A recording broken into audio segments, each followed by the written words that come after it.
नमस्कारम, this is Yogesh Maurya and welcome to the rhythm education. तो आज की क्लास में हम डिस्कस करने वाले थे मोल कॉन्सेप्ट को। जैसा कि लास्ट टर्म पे हमने डिस्कस किया था कि हम लोग मोल कॉन्सेप्ट के बारे में पढ़ेंगे। तो मोल कॉन्सेप्ट को पढ़ने से पहले हम देखते हैं कि हम लोगों ने क्या डिस्कस किया। हम लोगों ने एटॉमिक मास को डिस्कस किया, उसके साथ साथ एटॉमिक मास के ऊपर डिपेंडेंस जो था रिलेटिव एटॉमिक मास को, उसको भी डिस्कस किया। देन मॉलिकुलर मास को डिस्कस किया। तो इन सभी टॉपिक से हमें क्या सीखने को मिलता है, इन टॉपिक पे आइए थोड़ा गौर करते हैं कि एक नोट डाल लेते हैं कि नोट में क्या लिखना है हमें। कुछ चीज़ें जो अब तक सीखा आपने, क्या कि अगर आपको एग्जैक्ट एटम्स या एंड लिख सकते हैं एंड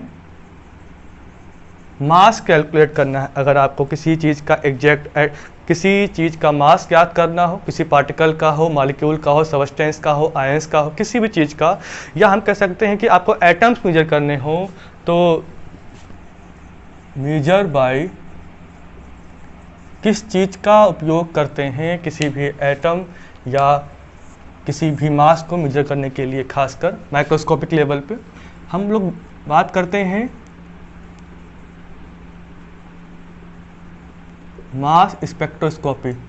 मास स्पेक्ट्रोस्कोपी की सहायता से हम किसी भी चीज़ का, किसी भी पार्टिकल का मास और हम नंबर ऑफ एटम कैलकुलेट कर लेते हैं। ठीक है, एक आपका ये पॉइंट जो आपको नोट करना है।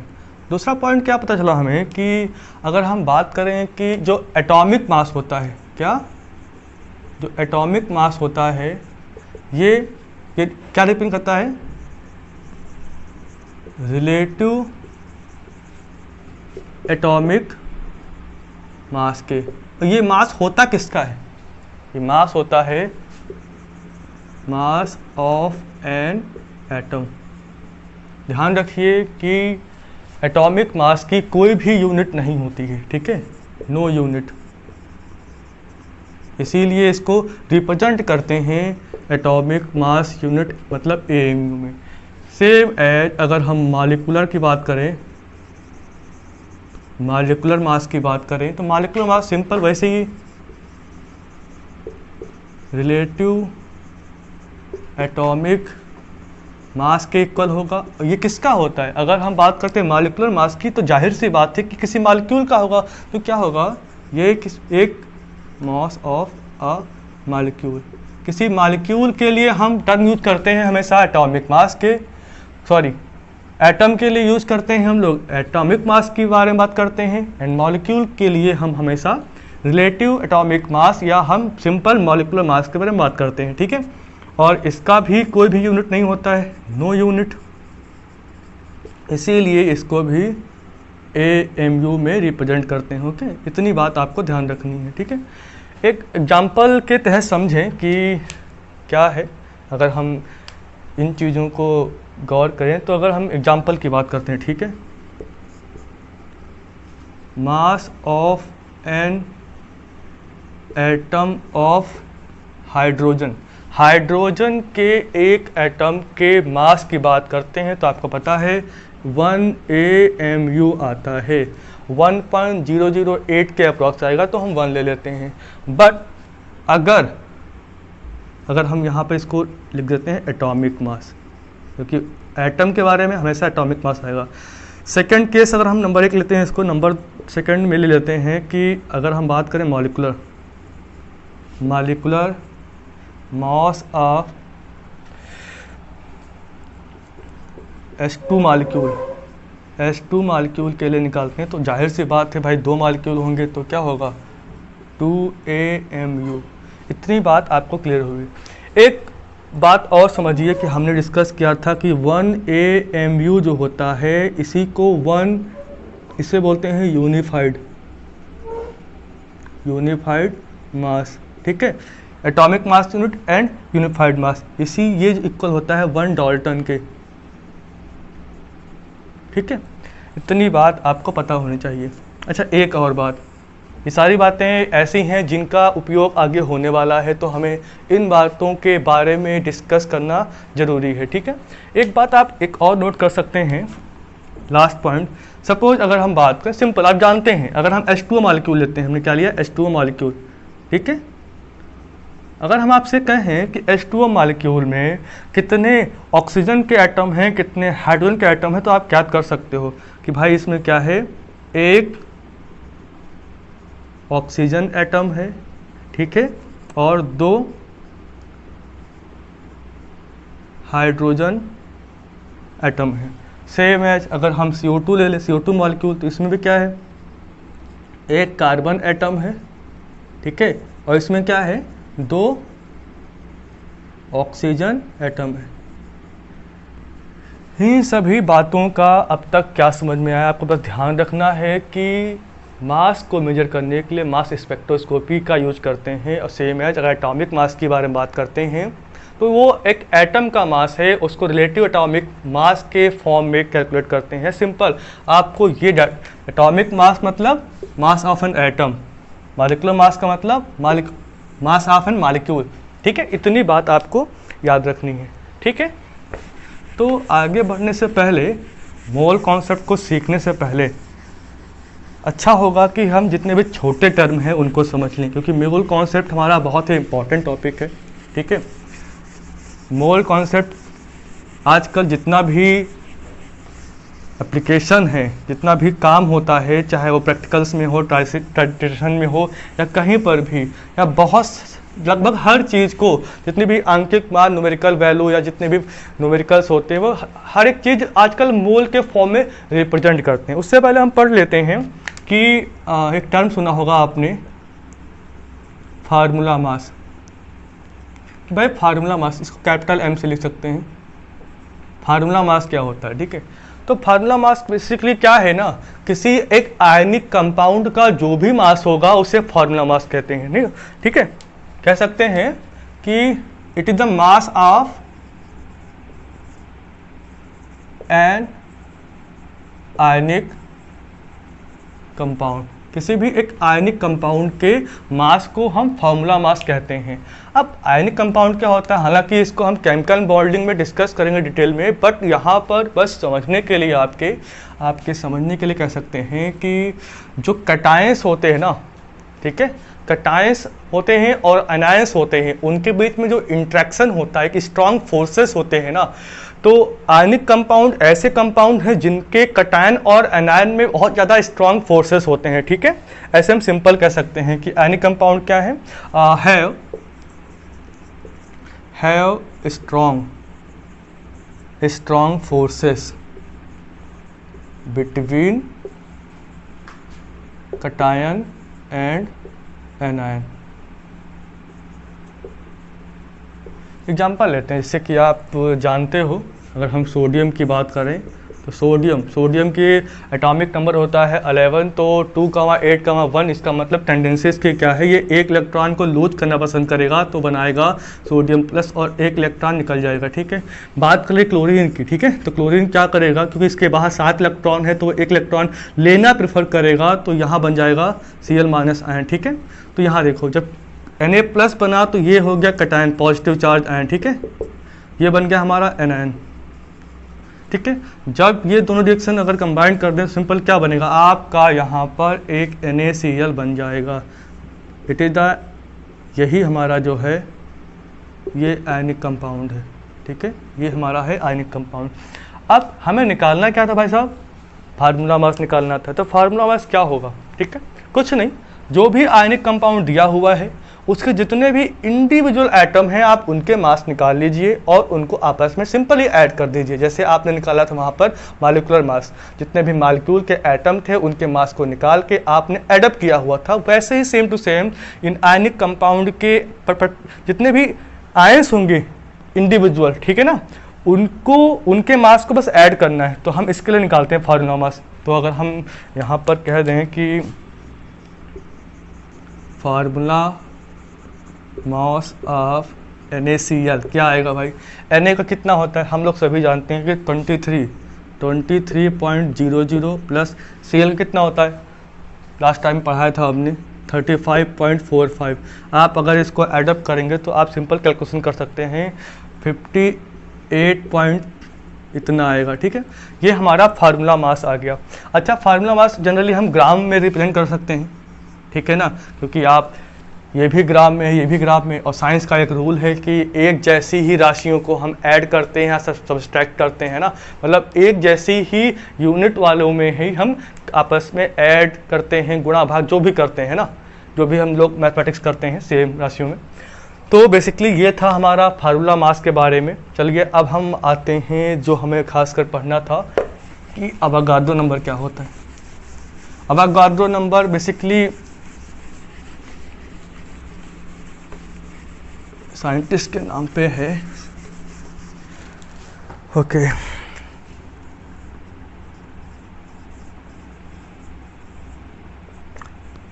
अवोगाद्रो नंबर बोलो या अवोगाद्रोज नंबर, ठीक है ना, और इसको बात करते हैं अच्छा बाद में होता है क्या है। तो फिर से वही बात, वही कहानी सेम टू सेम कि एक स्टैंडर्ड ले रखा हमने, तो क्या है ना कि सिंपल समझते हैं। तो क्या होता है कि 6 कार्बन 12 को पिक किया, 6 कार्बन 12 के 12 ग्राम को लिया हमने। क्या किया? 6 कार्बन 12 के 12 ग्राम को लिया। इसको कह सकते हैं 0.012 ग्राम, किलोग्राम। तो 6 कार्बन 12 के 12 ग्राम को लिया हमने। फिर देखा कि इसमें कितने नंबर ऑफ कार्बन एटम है। क्या किया हमने? देखा कि नंबर ऑफ कार्बन एटम कितने हैं। ध्यान से सुनना, 6 कार्बन 12 के एक आइसोटोप को लिया, 6 कार्बन 12 के एक कार्बन के एक एटम को लिया, उसके 12 ग्राम में अगर हम मेजर करें कि कितने कार्बन के एटम हैं, अगर हम मेजर कर रहे हैं, राइट ना, कैसे करेंगे? सिंपल बात किया हमने, मास स्पेक्ट्रोमीटर की सहायता से आपने देखा, क्या देखा कि 6 कार्बन 12 के 12 ग्राम में कितने नंबर ऑफ कार्बन एटम हैं। तो कैलकुलेट किया हम लोगों ने, तो क्या हमारे पास डेटा आया 6.22 10 टू पावर 23। ये डेटा हमारे पास आ गया सिंपली। फिर सुनिए, 6 कार्बन 12 के आइसोटोप के 12 ग्राम को लिया, उसमें नंबर ऑफ कार्बन एटम देखा किसकी सहायता से? मास स्पेक्ट्रोस्कोपी या फिर मास स्पेक्ट्रोमीट्री, स्कोपी नहीं होगा, इस मास स्पेक्ट्रोमीटर की सहायता से देखा हमने। तो हमें ये डेटा प्राप्त हुआ और ये देखा गया कि ये है क्या, ये नंबर है, एक कोई फिक्स नंबर है ना। तो ये क्या था? एक फिक्स नंबर, ठीक है, चेंज नहीं होगा, मतलब कांस्टेंट नंबर है, कांस्टेंट नंबर है ना। तो 6 कार्बन 12 में ये एक नंबर हमें मिला डिजिट, ठीक है ना। तो इसी को कहते हैं, क्या कहते हैं?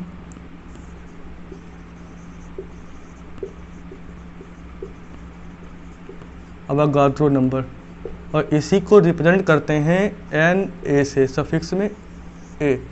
तो पूरी कहानी यहाँ पर लिखी, डिफिनेशन की कोई ज़रूरत नहीं है, इतना ही डिफिनेशन है कि 6 कार्बन 12 के 12 ग्राम को ले लिया हमने, उसमें नंबर ऑफ कार्बन एटम को कैलकुलेट किया मास स्पेक्ट्रोमीटर की हेल्प से। तो हमें क्या मिला? एक डिजिट मिली जो कि एक फिक्स नंबर था, एक कांस्टेंट नंबर था, उसी को कहा गया अवोगाद्रो नंबर।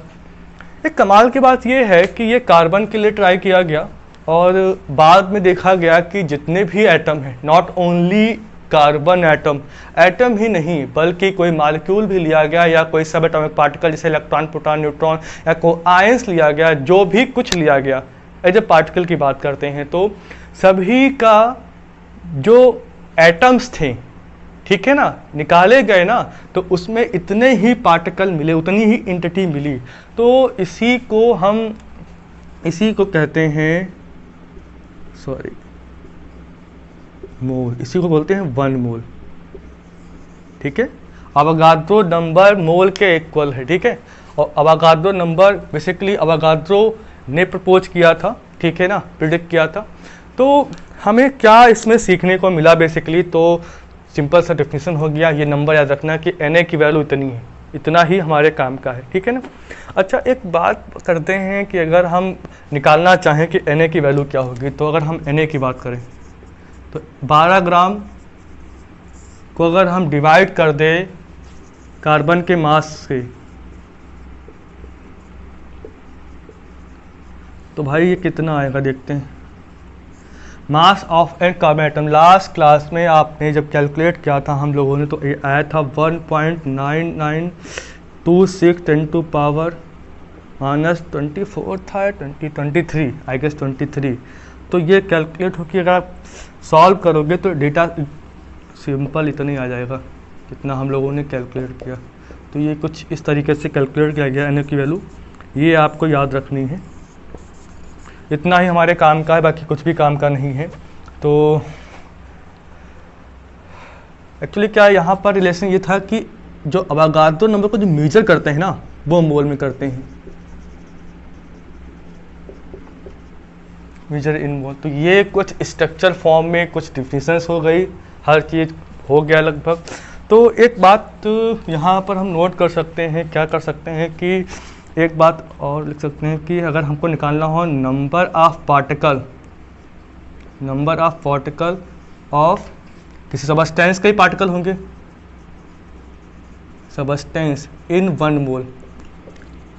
लैंग्वेज को समझना अच्छे से, क्या किया हमने ना कि किसी सबस्टेंस के 1 मोल में, आसान करते हैं, किसी सबस्टेंस के 1 मोल में जितने नंबर ऑफ पार्टिकल होंगे, फिर ध्यान सुनिए, किसी सबस्टेंस के 1 मोल में जितने भी पार्टिकल्स के नंबर होंगे ना उसी को कहा गया एन ए। मतलब अवागाद्रो नंबर क्या है, किसी भी सबस्टेंस के 1 मोल में जितने भी पार्टिकल्स हैं, number of particle present in one mole of substance is called Avogadro number. और इसकी जो यूनिट, इसको जनरली मोल इनवर्स होता है, क्योंकि क्या है ना कि हमने 1 मोल में देखा कि 1 मोल में कितना है, तो 1 मोल में पर मोल आ जाएगा, राइट ना।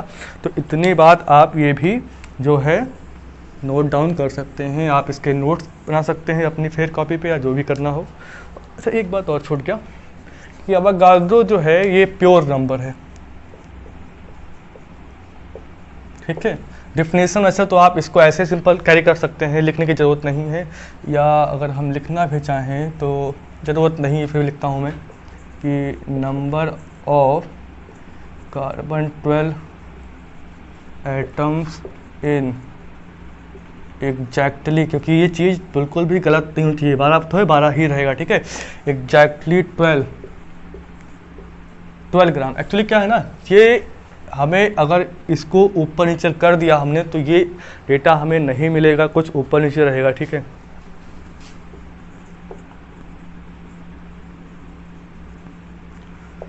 ये इसको थ्योरेटिकल फॉर्म में शॉर्टकट लिख सकते हैं। खैर इतनी बात हमें पता चल गई। एक बात हम और जान लेते हैं इसमें, प्रीवियस हमने पढ़ा भी है इसके बारे में।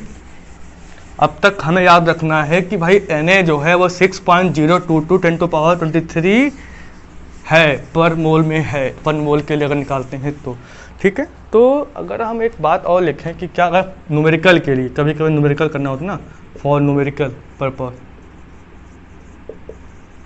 न्यूमेरिकल के लिए क्या याद करना है हमें कि हमने लिखा था last time 1 AMU equal to क्या था, 1/Na था। लास्ट क्लास में अगर देखा नहीं तो आप चेक कर लें, ठीक है। 1/6.022 10⁻23 1 AMU। इसको आप कैलकुलेट करके देखोगे तो एग्जैक्ट डेटा आएगा, जो लास्ट टाइम हमने यूज़ भी किया था 66। इसको अप्रॉक्स ले रहे हैं हम, ठीक है। 10⁻24 मोल, क्योंकि ये था पर मोल Na, ठीक है। तो ऊपर जगह मोल है, ये डेटा आप नोट डाउन कर सकते हो, ये भी आपके काम आएगा। क्योंकि जब तक जितने भी सूत्र हैं ना कि AMU को ग्राम में कैसे कन्वर्ट करते हैं, ग्राम को AMU कैसे करते हैं कन्वर्ट, ठीक है ना, ये चीज़ पता होनी चाहिए, आगे काम आने वाली है। तो इतना कुछ जो था वो था हमारे ये अवागाद्रो नंबर के बारे में। अवागाद्रो नंबर से ही मोल प्रपोज हुआ है, ठीक है। अगर मोल की डिफिनेशन दे दें तो कुछ अलग नहीं है, बिल्कुल एग्जैक्टली जैसे हमने लिखा ना कि क्या पढ़ने वाले हैं, mole concept.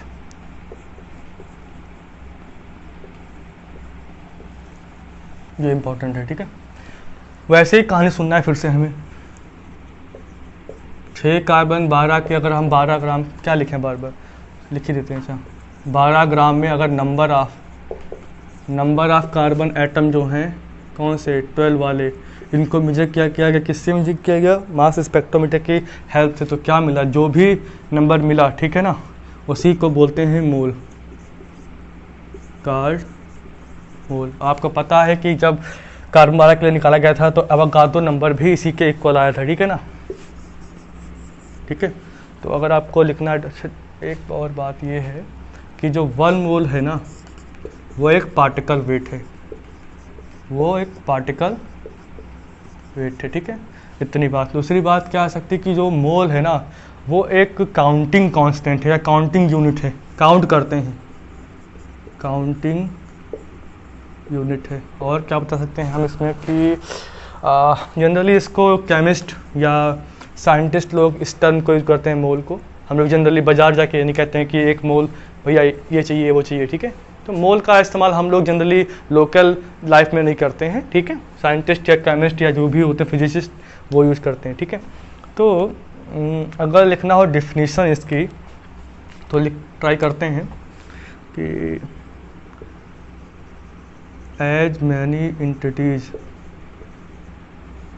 As there are in 12 gram of carbon 12 isotope. जो ऊपर बताया हमने वही नीचे लिख दिया कि 12 ग्राम कार्बन 12 के 12 ग्राम में जितने भी नंबर आप इंटिटीज़ थी, इंटिटीज़ क्या 12 ग्राम कहा गया तो एटम्स ही होंगे ऑब्वियस है, जो भी इंटिटीज़ थी उनको कहा गया 1 मोल, ठीक है। तो ये डिफिनेशंस के फॉर्म में कह सकते हैं।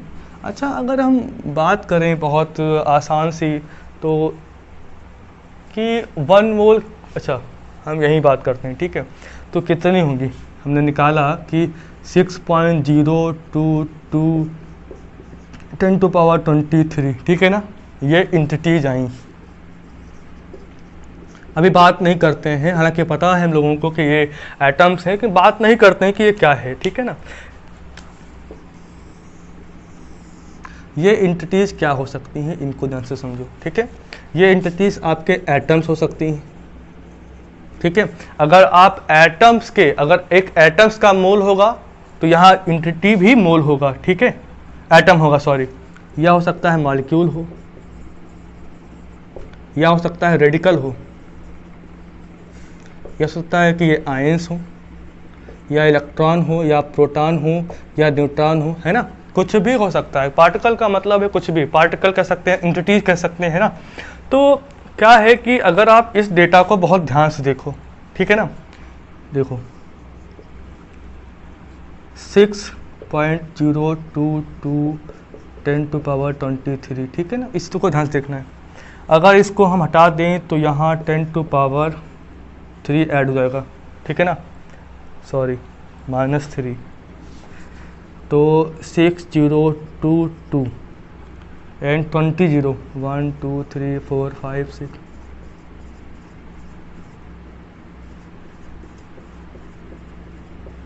देखो ध्यान से, यहाँ पर 20 जीरोज हैं, यहाँ पे ध्यान से देखो। क्या आपको नहीं लगता कि ये इतनी कुछ ज़्यादा बड़ी वैल्यू नहीं है ना। बार बार अगर हम इसका इस्तेमाल करेंगे कि भाई 1 मोल एटम में अगर पार्ट नंबर, अब अगर सपोज करते हैं कि हमारे पास 1 मोल ऑफ एक्स है ना, उसको कन्वर्ट करना है कितने उसमें पार्टिकल्स हैं, है ना, एक्स के कितने एटम्स हैं। सपोज अगर एटॉमिक फॉर्म में ये है तो हम क्या करें, इतने एटम्स, है ना, इतने एटम्स। तो ये डेटा कुछ बड़ा नहीं है ना, तो इसको बार बार यूज ना करना पड़े, इसीलिए एक टर्म दिया गया सिंपल सा मोल। मोल इक्वल टू क्या है, 6.022 10⁻23, सिंपल। तो इतने बड़े वैल्यू को याद करने में, रखने में आसानी हो, लिखने में आसानी हो, इसलिए हमने एक मोल टर्म का इस्तेमाल किया, ठीक है ना। इसीलिए सिंपल कहा गया 1 मोल, इस पूरे डेटा को कहा गया 1 मोल, ठीक है ना। इतनी बात पता चलती है। ये बिल्कुल वैसे ही है कि अगर हम MKS की बात करें, SI की बात करें, SI की, ठीक है। तो जैसे कि आप मास की बात करते हो तो मास में जनरली आप कहते हो कि मास का जो यूनिट है वो किलोग्राम है ना। और लेंथ है, लेंथ को मीटर में कह देते हो, टाइम को सेकंड में कह देते हो। तो क्या ये जो कह रहे हो ना बार बार, आप इसको फिक्स किया है, आपने दिमाग में कहा कि इसको ऐसे ही लेंगे। ऐसा सपोज कहा गया कि आप मार्केट में कहते हैं ना 1 डजन इक्वल टू कितना, 12 होता है कि नहीं होता है ना। तो 1 डजन ये कहीं ऊपर से नहीं टपका, किसी ने इसको प्रपोज किया होगा अपने समझने के लिए, कभी किसी ने बस प्रचलन एक दे दिया। वैसे ही इस डेटा को एक मोल कहा गया, इसमें कोई बहुत हाई फाई साइंस नहीं है, ठीक है ना। तो एक बात देखते हैं, अच्छा 1 मिनट रुकिए।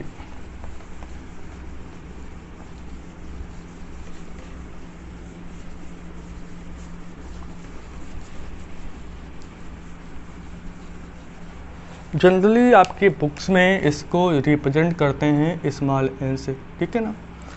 तो अगर हम कहें कि आपके पास क्या है, 1 मोल ऑफ एटम है, ठीक है, 1 मोल ऑफ एटम है, ठीक है, और 1 मोल ऑफ एटम को आपको कन्वर्ट करना है किस में, आपको इसके पार्टिकल्स में कन्वर्ट करना है, ठीक है, नंबर ऑफ एटम, ठीक है। तो इसमें कितने होंगे, ठीक है, ऐसे कह सकते हो। तो 1 मोल एटम्स का मतलब क्या है, Na ऑफ, सिंपल क्या लिख दिया मैंने, 1 मोल ऑफ एटम, तो 1, तो कोई कुछ न्यूमेरिकल फॉर्म में इसको समझते हैं, न्यूमेरिकल फॉर्म में समझते हैं, ज़्यादा समझ में आएगा। तो जैसे कि हमने क्या सिंपल लिखा कि भाई 1 मोल जो है वो 6.022 10⁻23 इंटिटी के बराबर है ना, इंटिटीज के बराबर है। अगर आप 1 मोल पार्टिकल कह दो तो Na पार्टिकल, यहाँ पर हम इंटिटीज अगर लिखते हैं तो ये मेंशन होना ज़रूरी है, जो चीज़ यहाँ मोल में होगा वही यहाँ पर पार्टिकल के रूप में, यहाँ पार्टिकल तो यहाँ पार्टिकल। जैसे कह सकते हैं ना 1 मोल ऑफ एन एटम के हैं, तो क्या भाई उसमें Na एटम्स होंगे, है ना। Na का मतलब क्या, 6, ये पता है आपको। जैसे अगर सिंपल, अगर 1 मोल मॉलिक्यूल के हैं तो उसमें Na मॉलिक्यूल्स होंगे। आपको याद कर रखना है कि अगर 1 मोल किसी का दिया है तो वो पार्टिकल्स का होगा, है ना। पार्टिकल्स का मतलब क्या है कि एटम्स हो, मॉलिक्यूल्स हो, आयंस हो, रेडिकल्स हो, इलेक्ट्रॉन, प्रोटॉन, न्यूट्रॉन हो, कुछ भी हो, आपको फ़र्क नहीं पड़ना चाहिए, ठीक है। तो ये सब चीज़ें हैं। अगर हम कुछ न्यूमेरिकल फॉर्म में इसको समझें, अगर हम कुछ न्यूमेरिकल सॉल्व करें, जो कि ज़रूरी है, पूरा chapter mathematics based, numerical based है। तो न्यूमेरिकल का पहला न्यूमेरिकल है, क्या है, क्वेश्चन नंबर 1 क्या है, calculate the number of atoms in 10 mole of sodium atom, I guess, हाँ, सोडियम एटम, या केवल सोडियम कह सकते हैं, क्योंकि सोडियम हमेशा एटॉमिक फॉर्म में स्टेबल होता है ना, या सिंपल एटॉमिक फॉर्म में, ये Na2 नहीं बनाएगा, राइट। तो ये क्वेश्चन है कि सोडियम एटम के 1 मोल में नंबर ऑफ एटम निकालने। तो मुझे दिया क्या है, हमें क्या पता है, जब कभी भी कोई एग्जाम्पल हो या कोई न्यूमेरिकल हो तो बेसिकली हम वहाँ से स्टार्ट करते हैं जो हमें पता होता है। क्या पता है हमें कि 1 मोल, चूँकि 1 mole since mole of sodium, sodium के 1 मोल में कितना है, 6.022 10⁻23 एटम्स हैं, है ना। कौन से, सोडियम एटम। सोडियम के 1 मोल में इतने एटम्स हैं, कितने मोल दिए हुए, 10 मोल्स में भाई। तो 10 मोल्स में कितने होंगे, मल्टीप्लाई कर दीजिए आप, कितने एटम्स। ध्यान रखना, जो चीज़ यहाँ पर हो एटम्स के बाद तो एटम्स ही लिखेंगे आप, इसको बहुत ध्यान रखना है। तो क्या सिंपल हो जाएगा,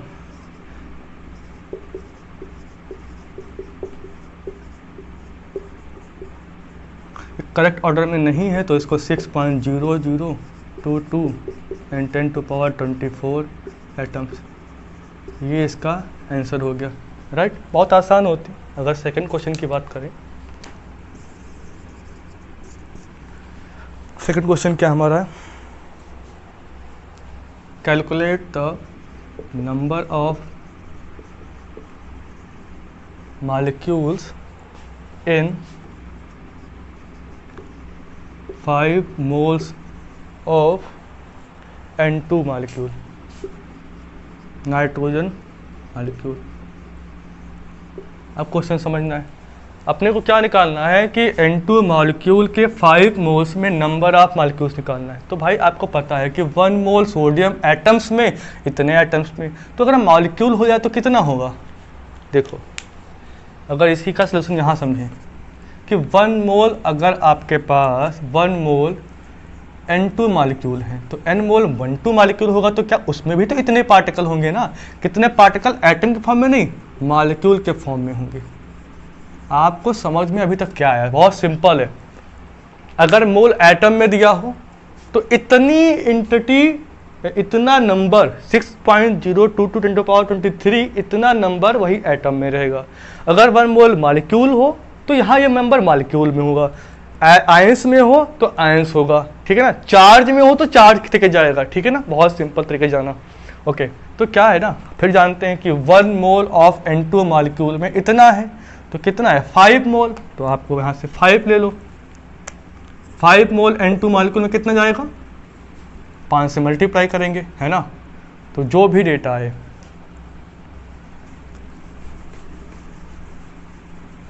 ये जो आंसर आएगा ना वो पर मॉलिक्यूल के फॉर्म में है कि उतने मॉलिक्यूल्स होंगे। निकालना क्या था हमको? नंबर ऑफ मॉलिक्यूल निकालना था, ठीक है? एटम्स नहीं कहा गया। अच्छा, अगर इसी क्वेश्चन में ये कह दे कि हमें कैलकुलेट करना है, इसको नंबर 1 नंबर 2 कह सकते हैं कि number of atoms in 5 mole of N2, मतलब 5 मोल्स ऑफ N2 मॉलिक्यूल। इसको 2 पार्ट में किया। क्या किया मैंने कि हमारे पास N2 मॉलिक्यूल था, उसके 5 मोल थे, उसमें हमने निकालना था नंबर ऑफ मॉलिक्यूल। हमने कैलकुलेट कर लिया, जो भी हमारा आंसर आ जाए, ठीक है ना? हमें नहीं मतलब क्या आता है, वैसे अगर हम चाहें तो लिख सकते हैं, लेकिन कोई बात नहीं। इसका आंसर आएगा 3.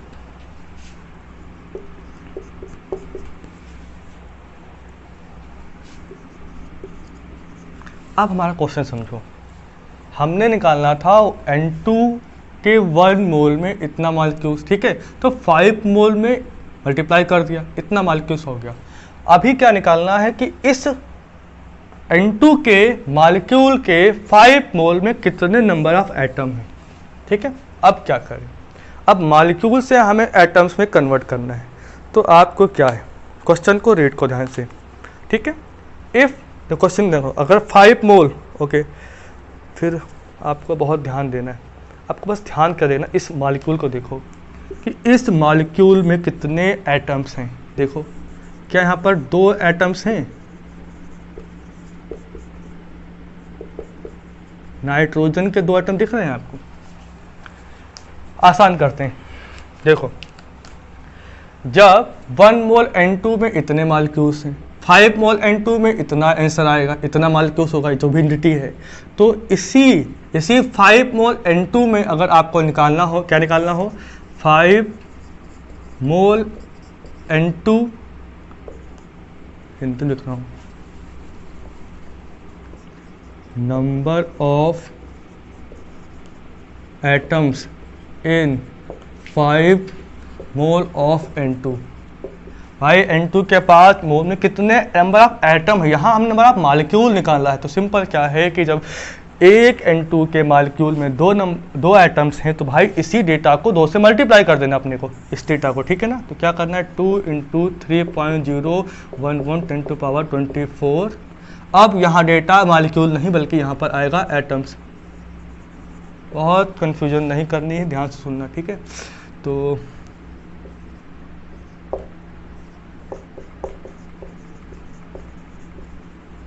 मतलब ये है कि वो कुछ भी दे सकते हैं, आपको कुछ भी पूछ सकते हैं कि आपको नंबर ऑफ मॉलिक्यूल पूछ सकते हैं, या एटम्स कैलकुलेट कर सकते हैं। सिंपल भी हो सकता है, कॉम्प्लिकेट भी कर सकते हैं। अब हम थोड़ा इजी से टफ न्यूमेरिकल की ओर बढ़ रहे हैं, ठीक है? तो अगला फिर क्वेश्चन देते हैं, क्योंकि हमें पता है कि जो मोल है ना, मोल केवल किसी एटम या मॉलिक्यूल के लिए ही नहीं बल्कि इलेक्ट्रॉन, प्रोटॉन, न्यूट्रॉन के लिए भी यूज़ करते हैं। तो भाई हमने कुछ और न्यूमेरिकल करने, न्यूमेरिकल की प्रैक्टिस आप करो। Number of type of numericals हम करवा रहे हैं, ठीक है? और आप लोग घर पे साथ साथ NCERT भी रीड करें, क्योंकि NCERT को बाद में आप रीड नहीं कर सकते, क्योंकि इतना वो कंसाइज लिखा होता है।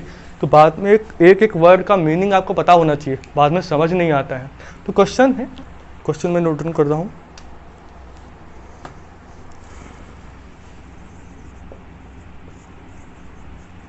Calculate the number of electron, proton, neutron in 2 moles of sodium. ये क्वेश्चन आपको लग रहा होगा थोड़ा सा टफ है, बट ऐसा बिल्कुल भी नहीं है। ठीक है, देखो सोडियम एटम है, क्योंकि सोडियम एटॉमिक फॉर्म में रहेगा, भाई कहाँ होगा, ये एटॉमिक फॉर्म में होगा। ये पहचानना आपका काम है। सोडियम एटम के 2 मोल हैं, है ना।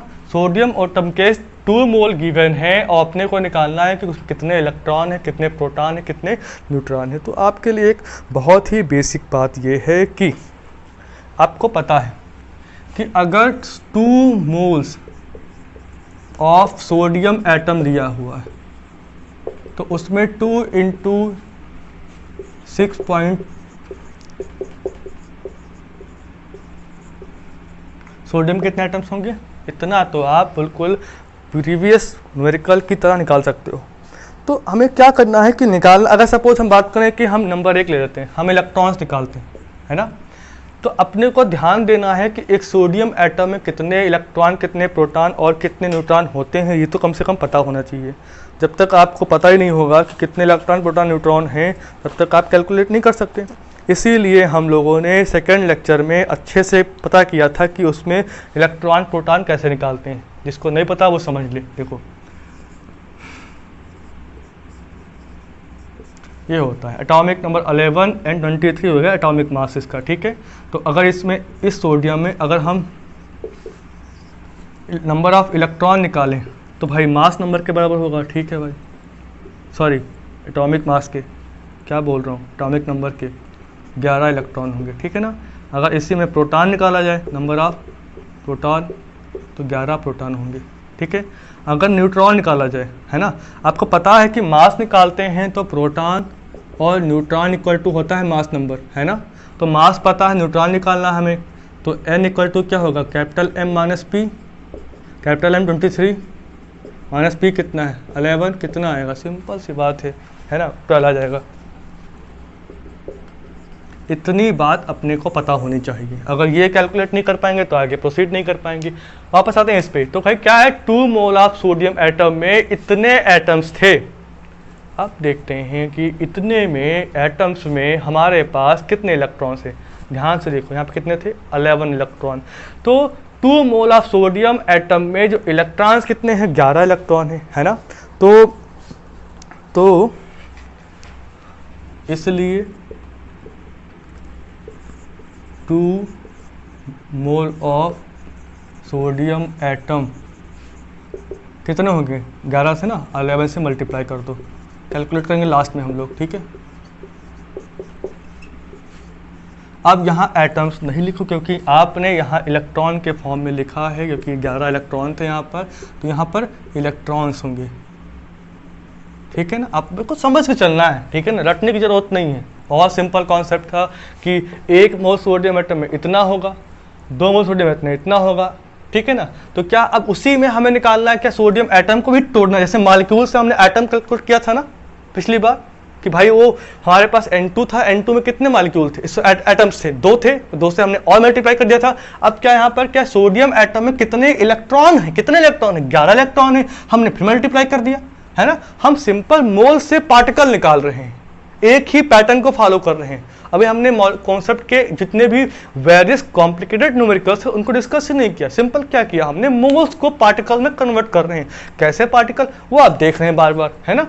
तो अगर क्योंकि प्रोटॉन एंड इलेक्ट्रॉन इक्वल थे इस केस में सोडियम के, तो यही आंसर सेम स्टेप के थ्रू प्रोटॉन के लिए भी यही उत्तर आएगा। तो सेम एज सिमिलरली अगर आप प्रोटॉन के लिए निकालेंगे तो यही उत्तर आएगा। इसको कैलकुलेट करना चाहें तो कर सकते हैं। ठीक है, मैं आपको आंसर बता दे रहा हूं, आंसर क्या आप निकाल ही लीजिए। ठीक है ना, जो भी आए सेम यहाँ पर इतना ही आएगा। अरे वो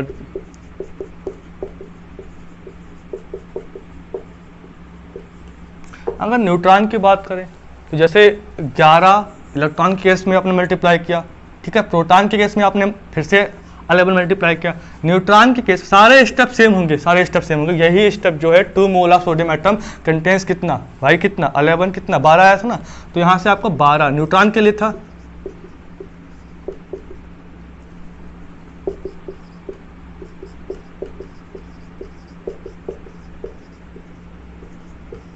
देखो समझ में क्या है हमें, चाहे मोल को वो एटम पूछ ले, चाहे मोल से वो मॉलिक्यूल पूछ ले, चाहे मोल से वो इलेक्ट्रॉन प्रोटॉन न्यूट्रॉन कुछ भी पूछ ले, है ना, आपके वेरियस टाइप के न्यूमेरिकल बनते हैं इस पे, वो कुछ भी दे देगा, कुछ भी पूछ लेगा आपसे। तो क्या है ना कि न्यूमेरिकल बहुत आसान है।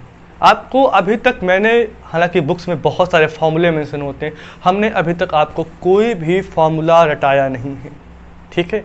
हमने बस अपने थ्योरेटिकल ज्ञान से, जितना भी लॉजिकल वे में जितना हमने समझा है टॉपिक को, कि भाई 1 मोल में इतने पार्टिकल हैं, 1 मोल पार्टिकल में Na एटम्स हैं, तो भाई क्या है ना, हम सिंपल उसी का यूज कर रहे हैं, सिंपल मेथड का। कुछ हमने हैवी कॉम्प्लिकेटेड मैथ नहीं लगाया, बहुत सिंपल 9th या 10th स्टैंडर्ड के ये न्यूमेरिकल्स हैं, तो बहुत बेकार न्यूमेरिकल हैं, आसान से, ठीक है।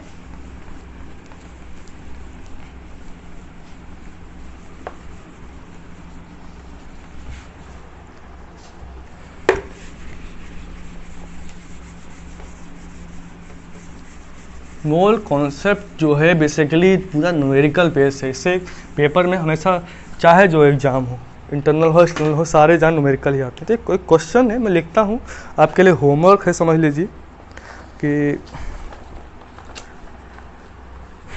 क्वेश्चन है, ये आपके लिए होमवर्क रहेगा, आप करिए, नेक्स्ट क्लास में डिस्कस करेंगे हम लोग इसके आंसर को। आसान क्वेश्चन देता हूँ कि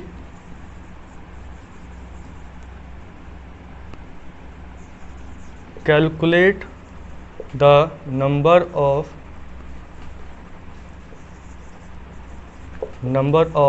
electron, proton, neutron in 2 moles of sodium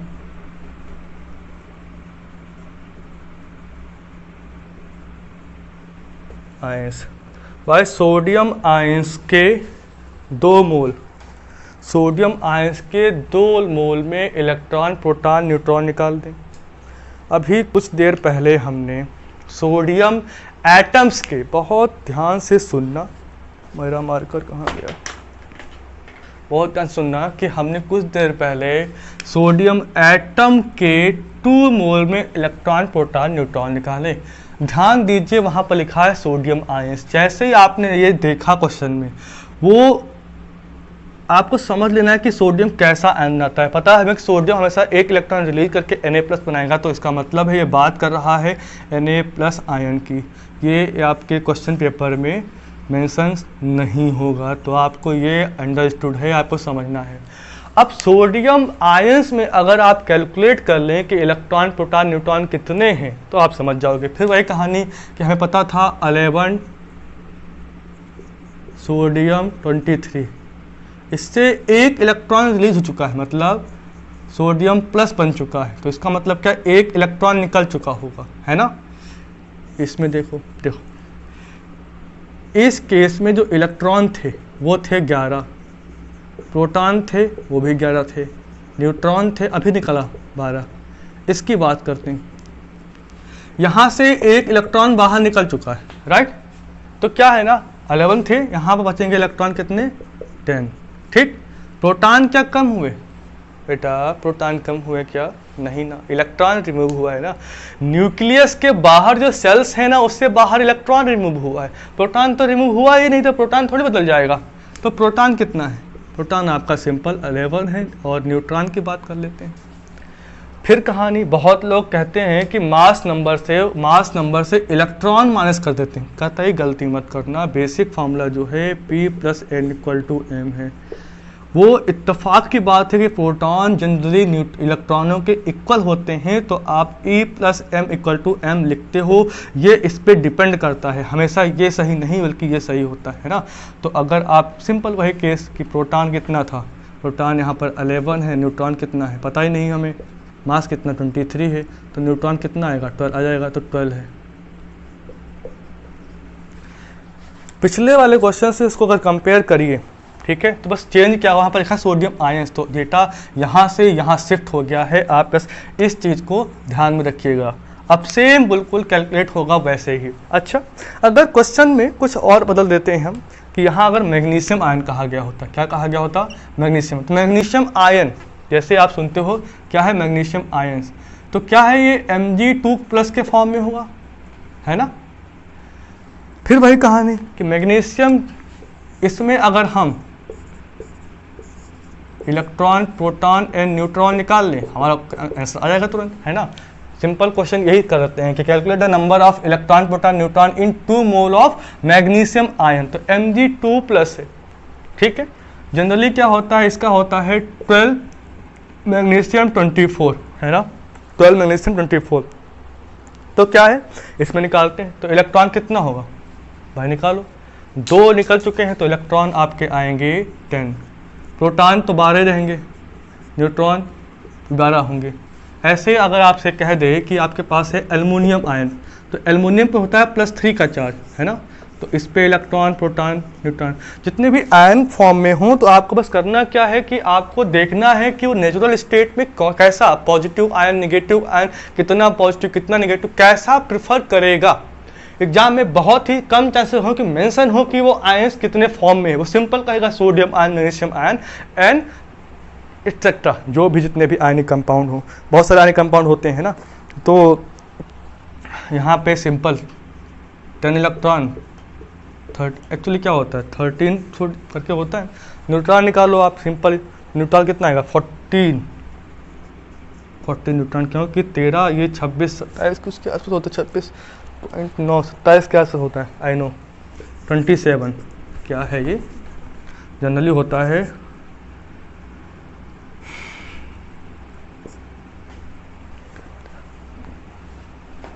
13 Al 27, okay.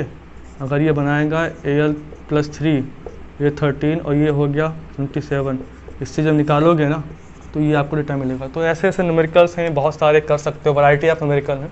अब कुछ हम कुछ अलग काम करते हैं कि ये तो हो गया।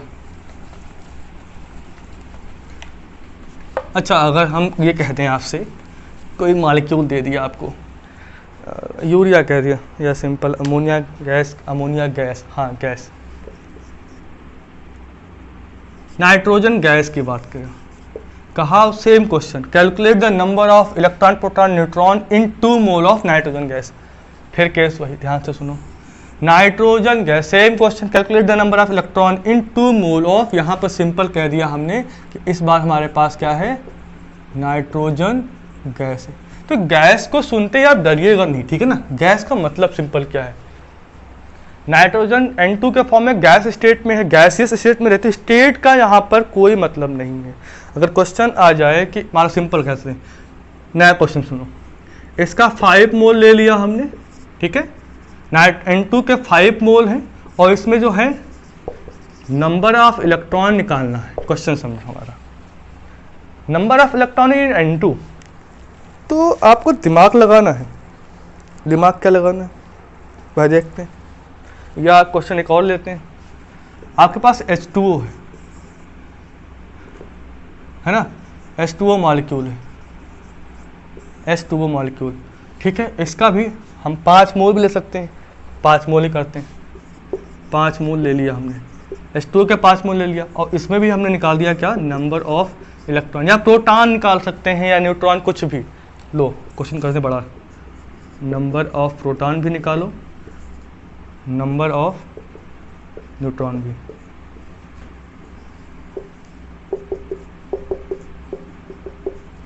ये क्वेश्चन कॉम्प्लिकेट नहीं है, आप इनको बस ध्यान से सुनिए। हमें समझना क्या, गैस का कोई फर्क नहीं पड़ता, मॉलिक्यूल फर्क नहीं पड़ता, अपने को निकालना क्या, इलेक्ट्रॉन प्रोटॉन निकालना है, ठीक है। एक जगह दिया हुआ है मॉलिक्यूल, एक जगह दिया हुआ है N2 गैस, दोनों ही मॉलिक्यूल ही हैं, ओके।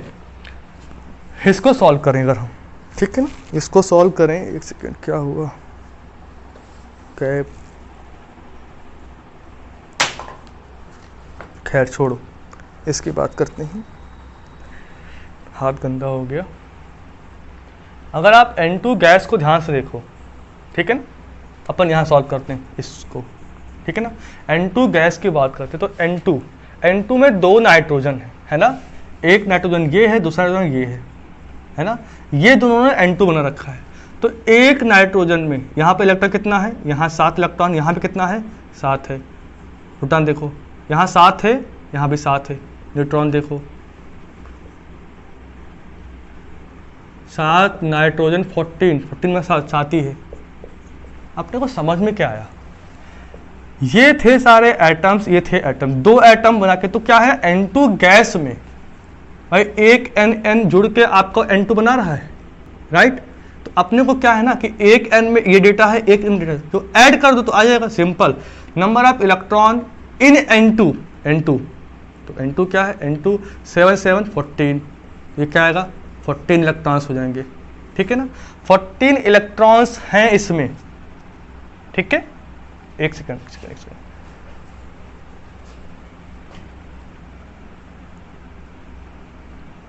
इसको ऐसे मत लिखें क्योंकि आप अभी ये 5 मोल के डेटा को तो लगाया ही नहीं आपने।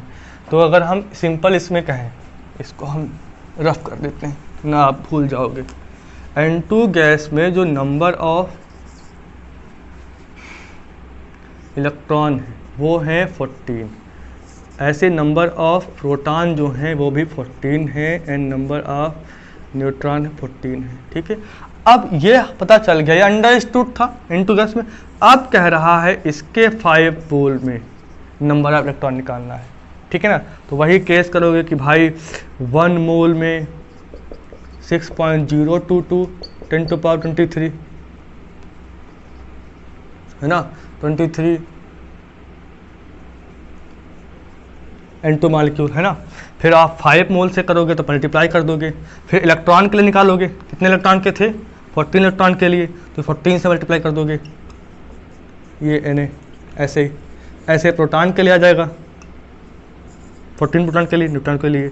मतलब ये है कि भाई अगर आप क्वेश्चन के पैटर्न को सीख गए, ये क्वेश्चन में एक्चुअली पूछ क्या रहा है ना, अगर हम क्वेश्चन ही सीख गए कि पूछ क्या रहा है तो आंसर तो हम कैलकुलेट कर ही लेंगे, वो तो हमारे हाथ में रहता है। तो क्वेश्चन को समझना बजाय आप नंबर ऑफ क्वेश्चन ट्राई करें, उससे अच्छा क्या क्या क्वेश्चन को समझें कि क्वेश्चन में वो पूछना क्या चाह रहा है ना। ऐसे सेम टू सेम ऐसे ही है ना। H2O अगर हम बात करते हैं H2O, तो H2O में क्या है, एक सेकेंड जाओ,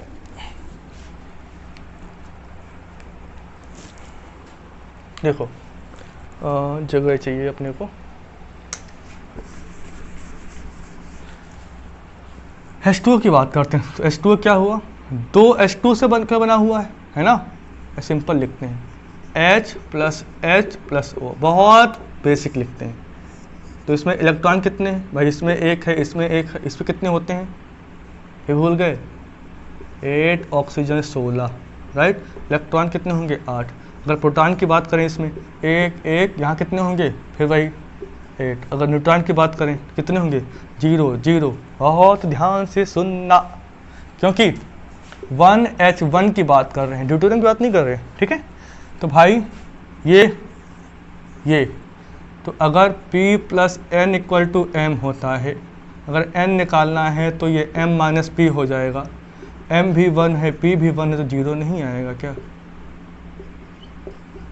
यहाँ हाइड्रोजन के लिए प्रोटॉन 0 है, इसके लिए 0 है, ऑक्सीजन के लिए होगा क्या, नहीं, ये होगा 8। तो समझ में क्या आया, H2O मॉलिक्यूल में अगर हम नंबर ऑफ इलेक्ट्रॉन निकालें तो 1 1 2 एंड 10 आ गया। अगर आप नंबर ऑफ प्रोटॉन निकालें तो भी उतना भी 10 ही आ गया। अगर आप नंबर ऑफ न्यूट्रॉन निकालें तो 118 आप 10 नहीं करेंगे क्योंकि हाइड्रोजन के केस में यहाँ पर 0 था, तो ये आएगा 8। अब क्या करना है भाई, इसका कंडीशन दिया था 5 मोल में, बिल्कुल वैसे ही सॉल्व करना है। तो क्वेश्चन में हमें पता होना चाहिए कि इलेक्ट्रॉन प्रोटॉन न्यूट्रॉन, इसीलिए सेकंड लेक्चर में हमने पहले ही डिस्कस किया था, बल्कि वो एक एटॉमिक स्ट्रक्चर का पार्ट था, वहाँ डिस्कस करना चाहिए था। लेकिन क्या है ना, हमारे पढ़ने और आपके पढ़ने का स्टाइल ऐसा होना चाहिए कि जो चीज़ हम अभी पढ़ रहे हैं उसका यूज आगे होता ही है, होने वाला है, ठीक है। अगर हम टर्म पहले डिस्कस कर लेंगे तो आगे आसानी रहेगी। तो इसी पैटर्न में अपने को पढ़ना है, सीक्वेंस वाइज, हर छोटी चीज़, हर एक बेसिक चीज़ को पहले हमें समझना है, देन हम कॉम्प्लिकेट चीज़ें करेंगे। तो लास्ट लेक्चर आपके लिए इंपॉर्टेंट है। अगर आपको वो समझ नहीं आए, आपने वो देखा नहीं अच्छे से, वो समझा नहीं, तो आपको ये लेक्चर फिर कॉम्प्लिकेट लगेंगे, फिर कहते हैं कि मोल कॉन्सेप्ट समझ नहीं आया, ठीक है ना। तो ये सब चीज़ें थी। एक न्यूमेरिकल हम और करते हैं, फिर क्लास ओवर कर देते हैं। इसके बाद ऐसा सोच रहे हैं कि नोट डाउन कर लो आप लोग, ठीक है। आप लोग साथ साथ न्यूमेरिकल मत सॉल्व करें, बजाय आप वीडियो को पॉज करें, क्योंकि आपके हाथ में है। ईमानदारी से उसको पहले खुद से ट्राई करें। आपको 10 मिनट लगे, आधा घंटा लगे, कितना भी टाइम लगे, फिर उसके बाद दोबारा उसको रिज्यूम करके न्यूमेरिकल सॉल्व करें, क्योंकि यहाँ पर हम आपको पढ़ा रहे हैं ऑनलाइन, राइट। तो ऑनलाइन में क्या होता है कि भाई हम तो नहीं रुक सकते, वरना वीडियो बहुत लंबा हो जाएगा, फिर आप ही बोर हो जाओगे कि इतना लंबा वीडियो डर जाएगा पहले कि क्या होने वाला है इसमें, ओके। तो अच्छा, कुछ अच्छा न्यूमेरिकल करते हैं।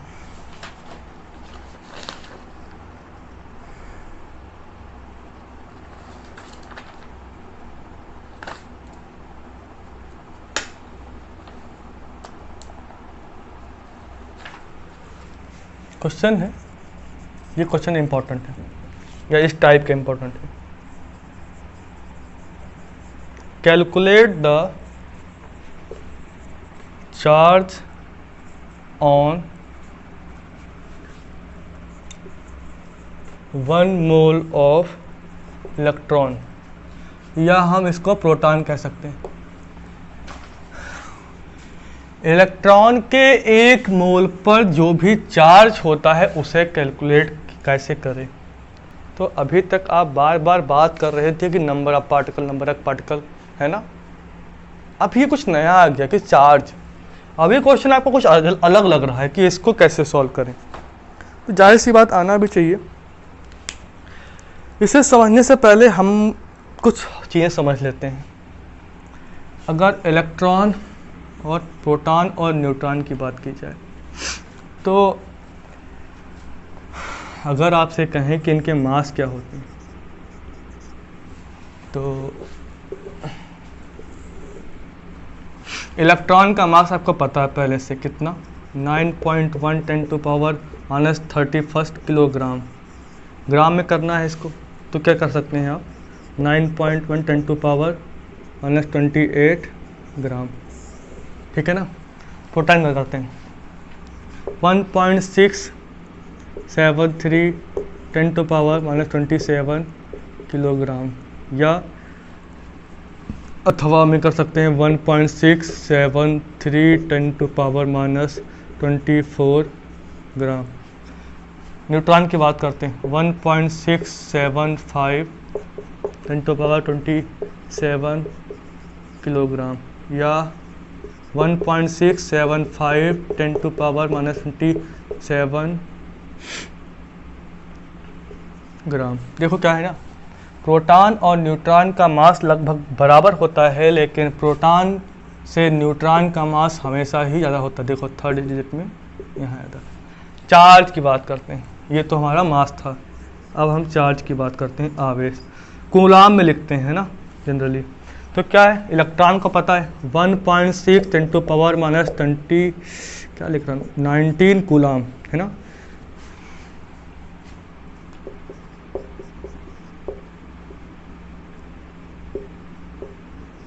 देखो एक बात ध्यान रखना, ये नेगेटिव और ये पॉजिटिव, इसका मतलब ये नहीं है कि आप इसको मैथमेटिकल वे में देखते हैं, ठीक है ना। अगर किसी न्यूट्रल एटम में नंबर ऑफ इलेक्ट्रॉन प्रोटॉन बराबर होंगे, एक एटम है न्यूट्रल जिस पे कोई चार्ज नहीं है, उसमें इलेक्ट्रॉन प्रोटॉन इक्वल होंगे, तभी तो वो न्यूट्रल होगा, राइट, ओके। तो अगर हम हाइड्रोजन की बात करें, हाइड्रोजन में 1 इलेक्ट्रॉन है 1 प्रोटॉन है, राइट। तो 1 इलेक्ट्रॉन पे भाई इतना चार्ज है, 1 प्रोटॉन पे इतना चार्ज है, तो आपके दिमाग में आता होगा कि ये तो आपस में कैंसिल आउट हो जाना चाहिए। चार्ज निकालने के लिए क्या करते हैं, इलेक्ट्रॉन का चार्ज प्लस न्यूट्रॉन का चार्ज। तो आपको ध्यान रखना है बेटा कि जो चार्ज होता है, राइट, वो चार्ज ये जो नेगेटिव है ना, वो नेगेटिव केवल इसकी डायमेंशन को बता रहा है, ना कि इसके एम्पलीट्यूड को, है ना। तो मैग्नीट्यूड न्यूमेरिकल में हम हमेशा पॉजिटिव वैल्यू ही रखते हैं। नेगेटिव एंड पॉजिटिव दर्शाता है कि वो इलेक्ट्रॉन का है, प्रोटॉन का, और न्यूट्रॉन का जो चार्ज होता है वो 0 होता है। तो इतना आपको पता होना चाहिए, ठीक है, इतनी बात आपको पता है। अब हम उस न्यूमेरिकल पे आते हैं। हमें चार्ज निकालना है, चार्ज निकालना है इलेक्ट्रॉन के ऊपर, 1 मोल इलेक्ट्रॉन के हैं उस पर चार्ज निकालना है। अब इस क्वेश्चन को सॉल्व करते हैं, देखो हो जाएगा तुरंत।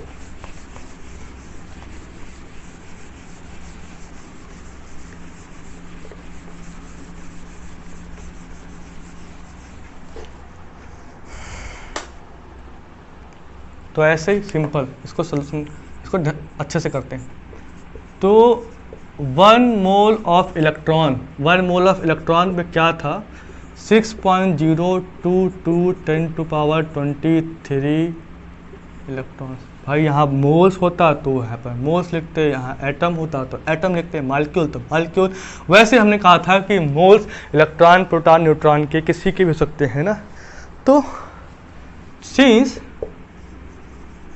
चार्ज ऑन एन इलेक्ट्रॉन पे चार्ज कितना भैया, 9.1 10⁻, अगर हम इसको किलोग्राम ग्राम में किस में रखें, तो अगर हम इसको सिंपली ग्राम में कर लेते हैं, एक सेकंड बेटा, सॉरी कहाँ थे, हाँ इलेक्ट्रॉन के ऊपर चार्ज कितना, चार्ज क्या था -19, क्या लिख दिया मैंने, sorry 1.6 10⁻⁻19 coulomb. 1 mole of electron में इतने इलेक्ट्रॉन्स हैं, इतने नंबर ऑफ इलेक्ट्रॉन है, राइट, ठीक है। तो 1, अब चार्ज 1 इलेक्ट्रॉन पे चार्ज हमारा इतना है, हमें निकालना कितना है, 1 मोल इलेक्ट्रॉन के अंदर चार्ज ही निकालना था हमें। तो लिख सकते हैं हम, इसलिए सिंपल लिखो, सिंपल लिखो, charge on 1 mole of electron. भाई 1 मोल में इतने नंबर ऑफ इलेक्ट्रॉन है, ठीक है। तो 1 इलेक्ट्रॉन का चार्ज इतना है, तो आपको सिंपल क्या मल्टीप्लाई नहीं करना है क्या,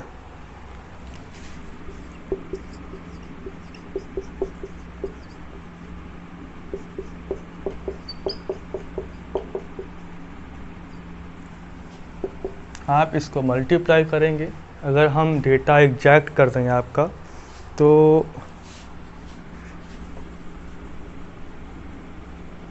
6.022 आई गेस 137.8 अप्रॉक्सीमेटली इतना होगा, और 02 ये आएगा 1.002 10⁻⁻19 कूलम। ये एग्जैक्ट डेटा है लगभग, वो भी एग्जैक्ट नहीं, लगभग सही के आसपास है, क्योंकि डिजिट छोड़ देते हैं।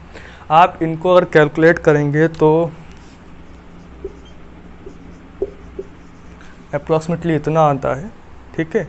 तो ये लगभग जो है अप्रॉक्सीमेटली क्या 96,485 के आसपास आ जाता है। अगर इतना हम मान लें, या इस डेटा को आप ध्यान से देखो कि ये किसके बराबर, या डेटा आपको ये याद होगा कि 96485, ये जो डेटा है जो कि कूलाम में लिखा हुआ है, ये कूलाम में लिखा हुआ है, ये किसके इक्वल है। आपने 1 फैराडे का वैल्यू आपने पहले ही पढ़ रखा है कि 1 फैराडे कितना होता है। तो ये डेटा जो होता था, यही आपका 1 फैराडे होता था, है ना, ठीक है। इलेक्ट्रोकेमिस्ट्री में आपने पढ़ा होगा, या आप आगे पढ़ेंगे कि 1 माइकल फैराडे ने दिया था, है ना, फैराडे लॉ ऑफ इलेक्ट्रो, लिख देता हूँ किस में था,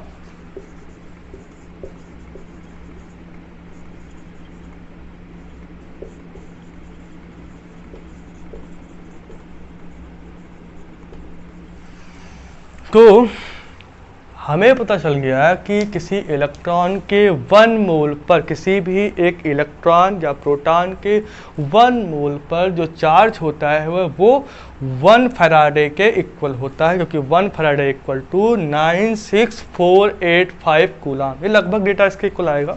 तो आप ये डेटा यहाँ से आया है, ये कहीं हवा में नहीं आता है। जब वो साइंटिस्ट लोग करते हैं ना, तो डेटा एकदम इक्वलेट रखते हैं, कितना भी एकदम सही, तो उससे हमारा हमेशा एक सही डेटा ही आता है। तो आज की क्लास में इतना ही, ओके। तो नेक्स्ट क्लास में हम कुछ और पढ़ेंगे, कुछ और न्यूमेरिकल करेंगे। आज के लिए इतना ही, ओके।